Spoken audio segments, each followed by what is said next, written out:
ساختمان مجمع بیناهای معموری با جاگیرانی مرکزهای سودا و خدمترسانی در آشونه‌های اول و توقفگاه زیرزمینی در تخانه آنها در زمینه بینای معموری پشتای توجیک واقع در خیابان رودکی 57 شهر دوشنبه در اساس قرار رئیس شهر دوشنبه از 27 می سال 2014 عملی گشته شده است.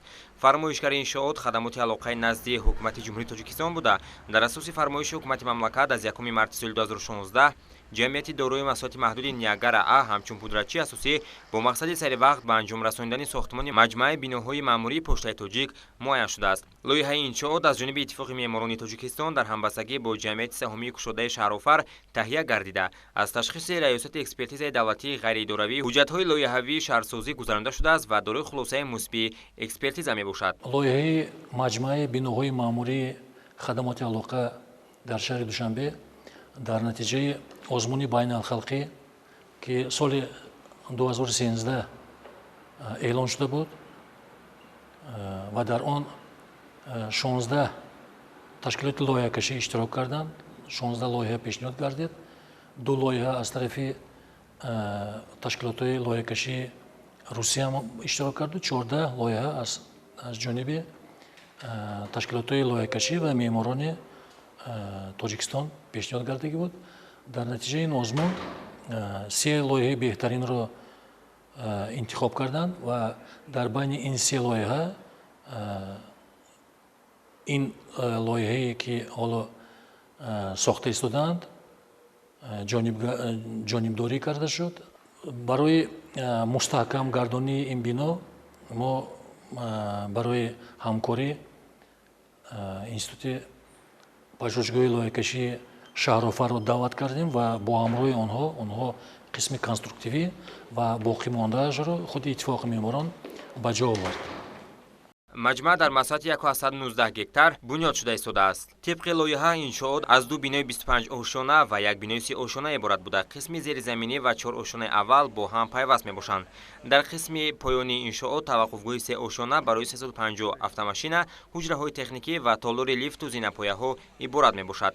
مساحت زیر ساختمان 5980 متر مربع را تشکیل میدهد. بلندی بنا در قسمت بلوک آ به 114 متر و بلوک‌های ب و و به 87.9 متر برابر است. حجم ساختمان به 335892 متر مربع برابر می باشد. بنا از 3 قسمت عبارت است. با مقصد آماده نمودن و وصل کنسترکسی‌های فلزی بین فرمایشگر خدمات علاقه نزد حکومت جمهوری تاجیکستان پودرچی اساسی جمعیت دارای مساحت محدود نیاگرا آ و زیر پودرچی جمعیت دارای مساحت محدود اوفن از 15 ایونیو سال 2018 شهرنامه 3 طرفه بسته شده است و این زمان از جانب آنها کارهای وصل و نصب کنسترکسی‌های فلزی در بلوک‌های ب و و به انجام رسانده شدند و در بلوک آ کارها ادامه دارد. نمای بنا با مساحت 11340 متر مربع شیشه بندی کرده می شوند و با این مقصد عین زمان 70% کارها به انجام رسانده شده است. باید گفت که این لایحه از طرف اتفاق معماران به نمایش آزمون بهترین لایحه‌های دولت‌های اتحاد دولت‌های مستقل که هر سال در هر یک جمهوری برگزار می‌گردد با نوبت. سال 2013 ما آن را پیشبری کردیم به نمایش آزمون بین الخلقی بهترین کارهای معماران دولت‌های اتحاد دولت‌های مستقل و در آنجا این لایحه ما غالب آزمون همچون بهترین بینای سال 2013 دانسته شده. آن با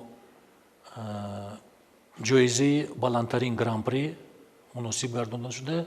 با مدال طلای اتحاد دولت‌های مستقل مکافاتانده شد.